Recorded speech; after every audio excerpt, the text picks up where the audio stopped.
తెలంగాణలో కాంగ్రెస్ అధికారంలోకి రావడం కోసం గట్టిగా పనిచేసిన కీలక నాయకులకు అసెంబ్లీ ఎన్నికల్లో పోటీ చేసే అవకాశం దక్కని వారికి రాష్ట్ర స్థాయి నామినేటెడ్ పోస్టు ఇవ్వాలని ఎప్పుడూ నిర్ణయించింది పార్టీ నాయకత్వం. అందులో భాగంగా మొదటి విడతలో 35 మందికి పదవులు దక్కాయి. పార్టీ అనుబంధ సంఘాలు కీలక నేతలకు అవకాశం ఇచ్చారు. కానీ ఆ తర్వాతే బ్రేకులు పడ్డాయి. మిగిలిన వారికి కూడా పదవులు వస్తాయంటూ ఊరించి ఉస్సూరుమనిపించారు. రాష్ట్రంలో కాంగ్రెస్ అధికారంలోకి వచ్చినప్పటి నుంచి 3 ఇన్ఛార్జీలు మారిపోయారు. ఆ 3 కూడా త్వరలోనే నామినేటెడ్ పదవుల భర్తీ అంటూ భారీ స్టేట్మెంట్సే ఇచ్చేశారు. నాయకులతో ఉరికించి పని చేయించారు. కానీ ఇస్తామన్న పదవులు ఊసు మాత్రం లేదు.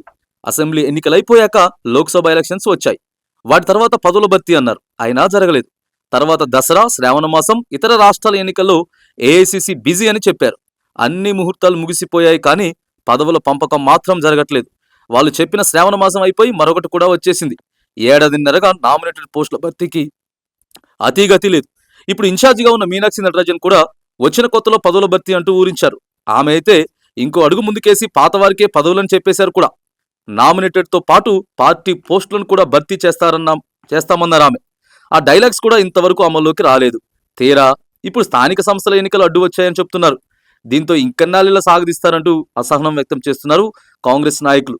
వాస్తవంగా ప్రభుత్వం మొదట చెప్పినప్పుడే నామినేటెడ్ పదవుల్ని భర్తీ చేసి ఉంటే ఈ పార్టీకి ఒక టర్మ్ పూర్తవుతూ ఉండేది. ఇంకో టర్మ్ లో మరికొంతమందికి ఇవ్వడానికి ఛాన్స్ కూడా దక్కేది.